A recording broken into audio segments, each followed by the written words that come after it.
what yoga really means according to Patanjali.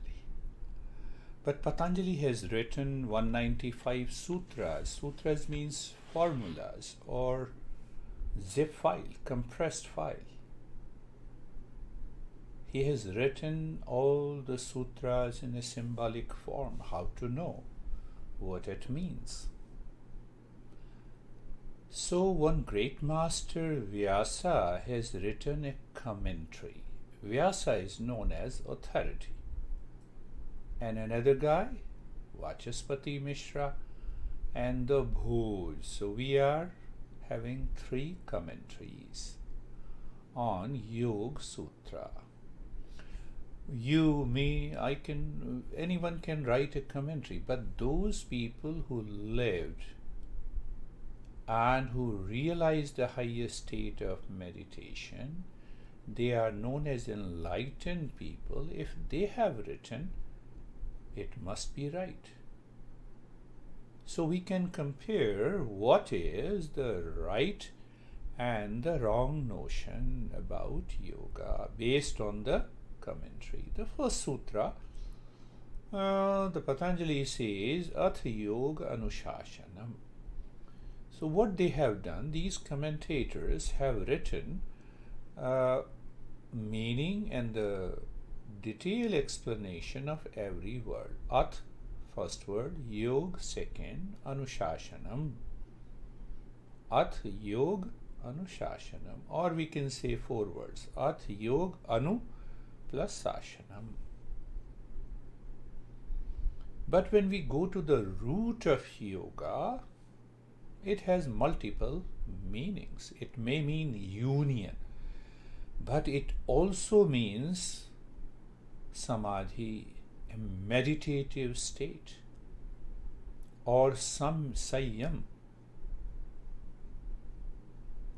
So here the Vyasa commentator says yoga means samadhi, the highest state of meditation, the 8th limb of Ashtanga Yoga, Patanjali explained in the 2nd sutra. But what is our popular notion?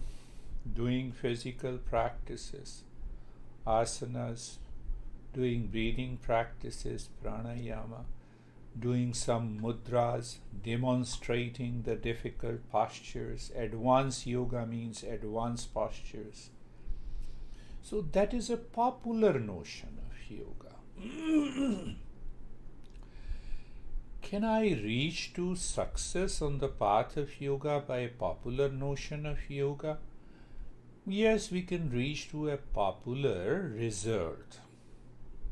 Building the body beautifully, figure, managing certain illnesses, gaining flexibility of the body, refreshing your brain by breathing practices, calmness, etc., etc. But real notion of yoga is that yoga is samadhi, the highest state of meditation or mindfulness. So what happens? What is the goal of meditation? So every master of the Eastern wisdom agrees that in a deep meditation the knowledge of the reality is revealed. What is this knowledge of the reality? I discover my true nature. So what is that true nature? It is pure consciousness. What is that pure consciousness?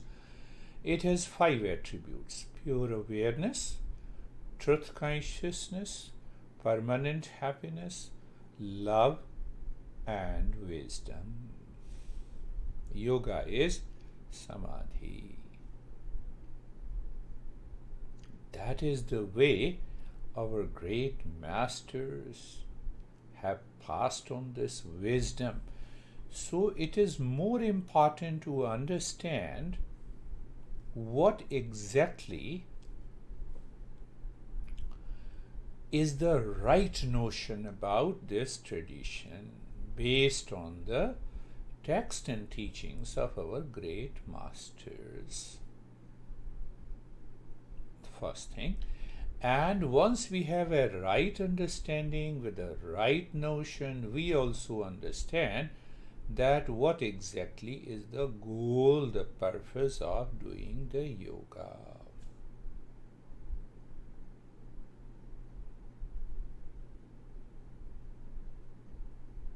Otherwise, what is going to happen? I have seen people are doing physical practices for 20, 30, and 40 years, and still they are not able to manage their stress and anxiety and the suffering in life. Yoga aims at end of suffering and awakening to permanent peace, happiness, love, and wisdom. It is a path. It is a path. But Patanjali has put a caveat by using the word in the beginning, atha. So there may be many popular notions about the meaning of the atha. But the Vyasa, the commentator, makes it clear that the first chapter of yoga is written for the seeker on the path. So it means I have to be a seeker. I prepare myself physically, mentally, emotionally with certain principles. I become fully aware of the goal of life, the subject matter, and the challenges. So once I become a seeker, then only we can undertake the journey of